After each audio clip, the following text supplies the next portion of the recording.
warahmatullahi wabarakatuh. Sahabat bahasa, selamat datang kembali di kelas Bahasa Indonesia. Materi kita hari ini melanjutkan pembahasan tentang teks berita, yakni struktur dan kaidah kebahasaan teks berita. Namun, sebelum kita lanjut ke pembahasan materi, alangkah lebih baiknya sahabat silakan klik subscribe bagi yang belum ya, like, dan hidupkan lonceng notifikasi. Mohon simak video ini tanpa melewatkan atau skip ya, agar tidak menimbulkan kesalahpahaman. Terima kasih.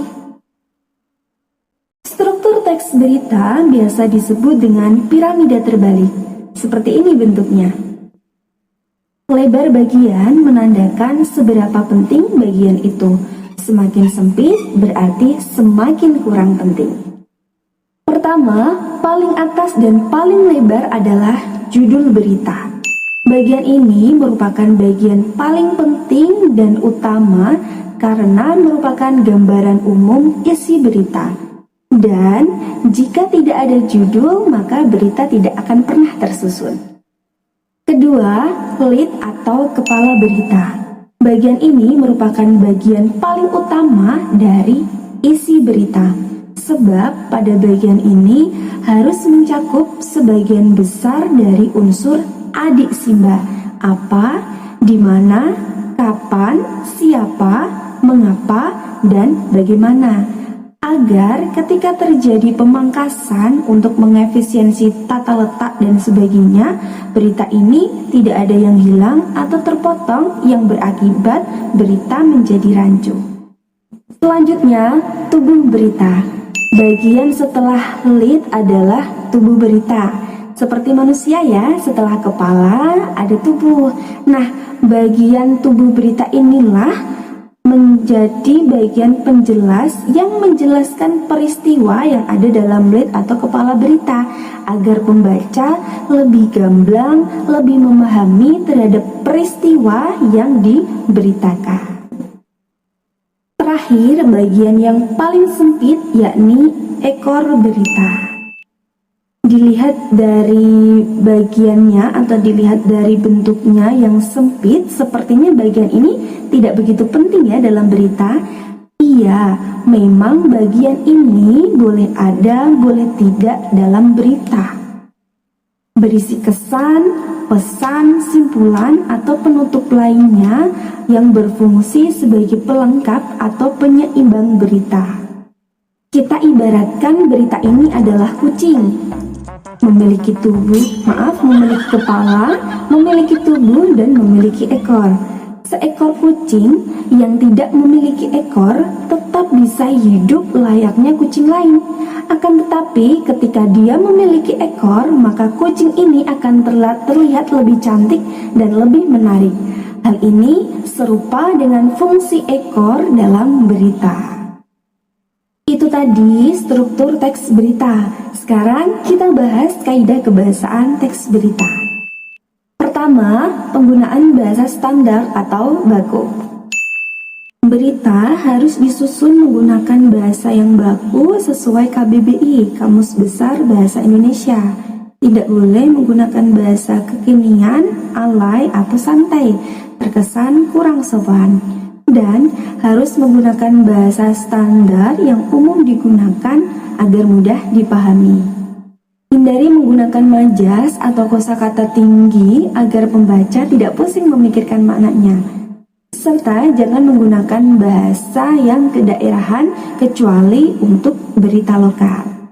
Misal, kalian ingin menulis berita yang akan disebarluaskan ke seluruh penjuru Nusantara. Berarti kalian harus menulis berita dalam bahasa Indonesia. Tidak boleh menggunakan bahasa daerah. Misalnya jangan menggunakan bahasa Jawa.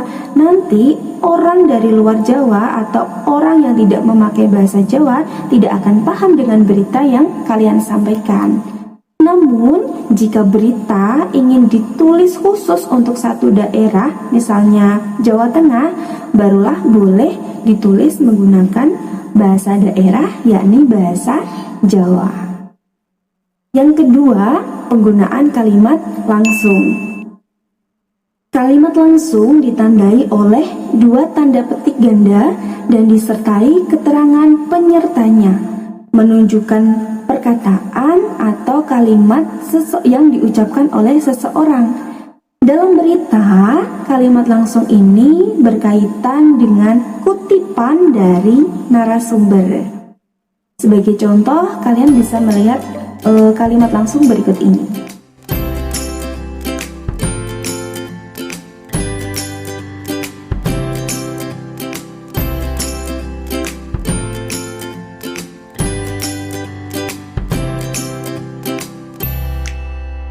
Yang ketiga, penggunaan konjungsi bahwa.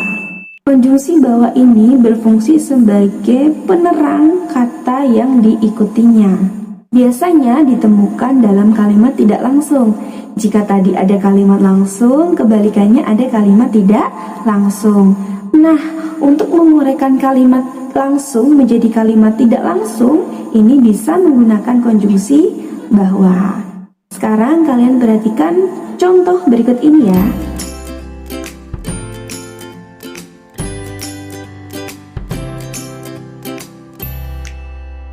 Contoh tadi menunjukkan kalimat tidak langsung. Kaidah kebahasaan yang keempat, penggunaan kata kerja mental. Kata kerja mental ini merupakan kata kerja yang terkait dengan kegiatan dari hasil pemikiran.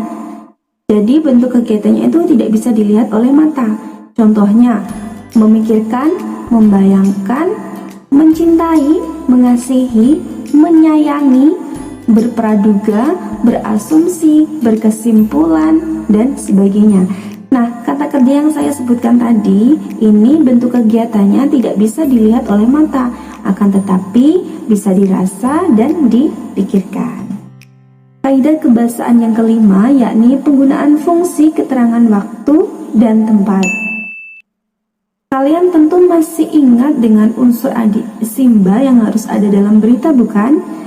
Nah, fungsi keterangan waktu dan tempat ini merupakan perwujudan dari unsur kapan dan di mana. Contohnya, 10 hari menjelang Lebaran, pelabuhan penyeberangan Merak mulai dipadati truk-truk yang mengangkut barang non-9 bahan pokok. 10 hari menjelang Lebaran merupakan kata keterangan waktu, dan pelabuhan penyeberangan Merak merupakan kata keterangan tempat. Selanjutnya yang terakhir, yang keenam, penggunaan konjungsi temporal.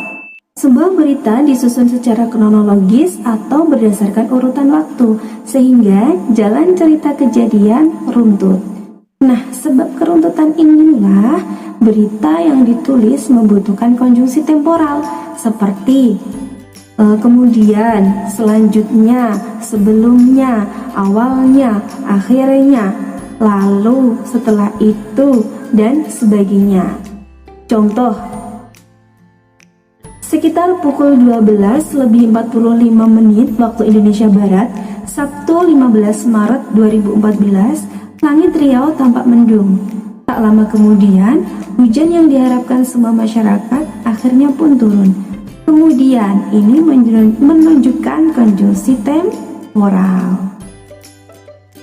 Baiklah, sampai di sini dulu belajar kita hari ini. Jika kalian merasa video ini bermanfaat, silakan share atau bagikan ke teman-teman kalian. Dan jika kalian memiliki permintaan materi untuk dibahas di video selanjutnya, silakan tulis di kolom komentar. Cukup sekian, jangan lupa belajar dan perbanyak membaca. Terima kasih. Wassalamualaikum warahmatullahi wabarakatuh. Sampai jumpa.